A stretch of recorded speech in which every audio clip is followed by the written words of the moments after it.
skúmania národného hospodárstva ma veľmi ovplyvnili. Po obsadení českých krajín nemeckým Wehrmachtom som sa vrátil s rodinou do Bratislavy, kde som pokračoval v prednáškach na univerzite.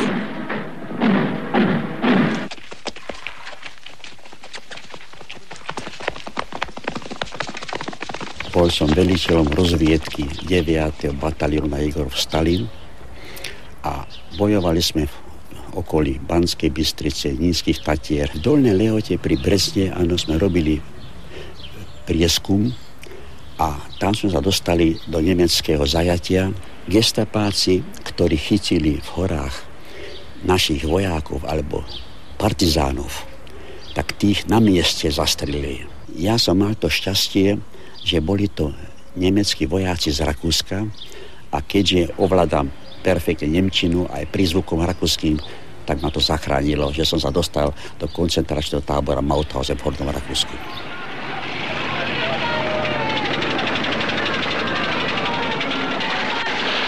Pre obnovenie pokoja platí toto. Za A. Ozbrojené civilné osoby treba zlikvidovať bez ohľadu na to, či kladú odpor alebo nie. V častiach Slovenska, kde žijú miestni Nemci a zúčastňujú sa na svojpomocnej obrane, treba za každých okolností zabrániť, aby nedošlo k zámene s banditami. Za B. Slovenských vojakov, ktorí použijú zbraň proti nemeckým vojskám, treba okamžite zlikvidovať. Za C. Slovenských vojakov, ktorí sú umiestnení v oblastiach obsadených bandami a majú dôkazov, že bojovali proti bandám, treba odzbrojiť a internovať. Len slepý nevidí, ale len hluchý nepočuje tvrdým slovenským krokom pochodujúce pluky Hlinkovej gardy. My už teraz porazili sme všetkých pochybovačov a frflošov, ktorí odbaviť nás chceli kývnutím ruky. My sme tu. Boh, národ a práca, to sú naše heslá. A o čo vám išlo? O odklonenie sa od liberalistického chápania ekonomických procesov k takému tempu rozvoja, aby sa prekonal hospodársky rozdiel medzi českými krajmi a Slovenskom. I o tom bol zjazd mladej generácie v Trenčianskych Tepliciach v roku 1932, ktorý som spolu organizoval. Keď 14. marca poveril minister financií Bružínsky tajomníka burzy Fundárka založením Národnej banky, bol som prizvaný ako hospodársky expert. Pri prejednávaní zmluvy o ochrannom pomere medzi Nemeckom a Slovenskom nám bola vnútená úzka spolupráca vo vojenskej a zahraničnej oblasti.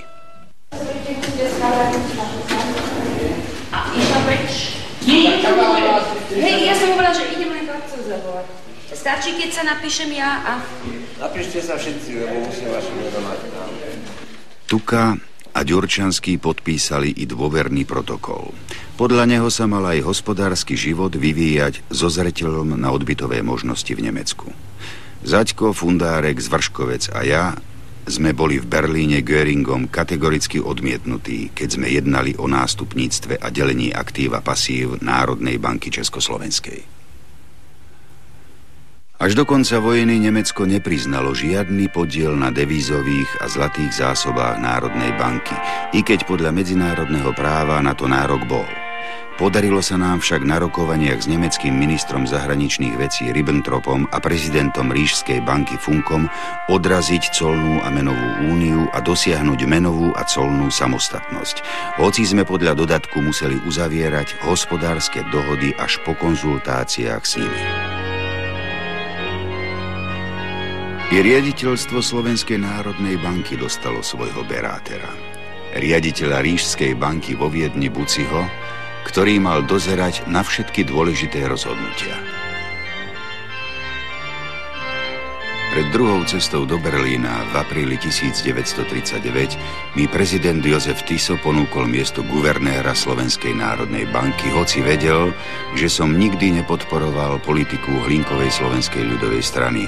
Bol som ministrom vlády Československej republiky, slobodomurárom a manželku mám Češku.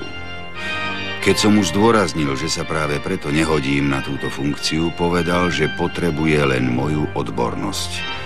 Uvedomoval si kľúčové postavenie tohoto postu nielen v ekonomike, ale i v celkovom živote a vývoji Slovenska. Musel som sľúbiť, že nebudem akýmkoľvek spôsobom politicky činný A tohoto sľubu som sa aj držal. Za guvernéra som bol vymenovaný 2. mája 1939 na dobu 6 rokov.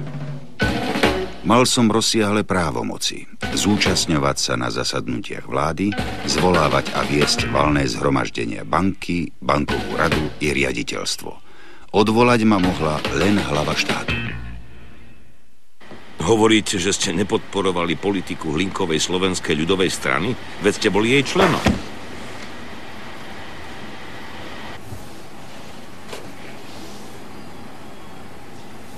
Nikdy som politicky organizovaný nebol. Zákon o Hlinkovej slovenskej ľudovej strane, ktorý bol vydaný v roku 1940, ustanovil, že zodpovední verejní činitelia sú priamo zo zákona členmi širšieho predsedníctva. Ako guvernér Slovenskej národnej banky som sa týmto spôsobom členom stal, ale prihlášku som nikdy nepodal a členské príspevky neplatil. Zdôrazňujem, že ani za prvej republiky, ani po roku 1945 som nebol členom žiadnej politickej strany.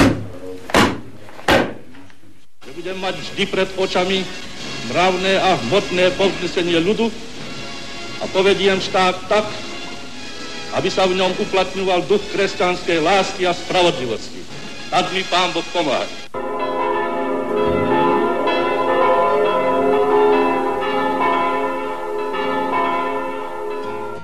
Mimoriadne tvrdošíjny odpor pri Hornej Štubni a Svetom kríži. Nepriateľ viedol proti našim častiam, ktoré vtrhli do nepriateľských pozícií, početné protiútoky v sile roty, na severe podporované tankami vezúcimi pechotu.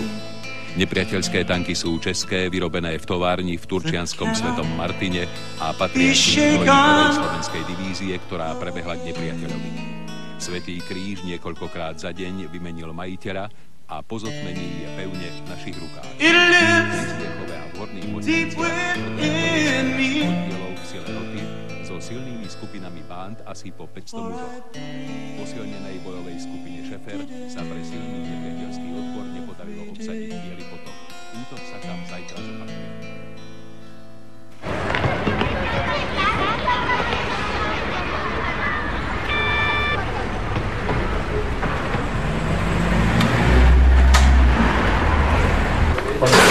No, můžeme, nebo on přijde pro nás?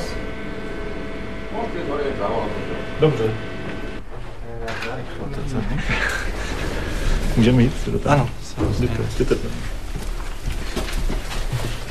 Slovenská národná banka bola účastinnou spoločnosťou s základným kapitálom 100 miliónov korún.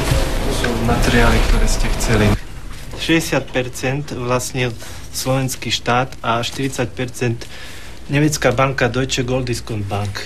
V roku 1944 boli odkúpené aj zvyšných 40% účastín.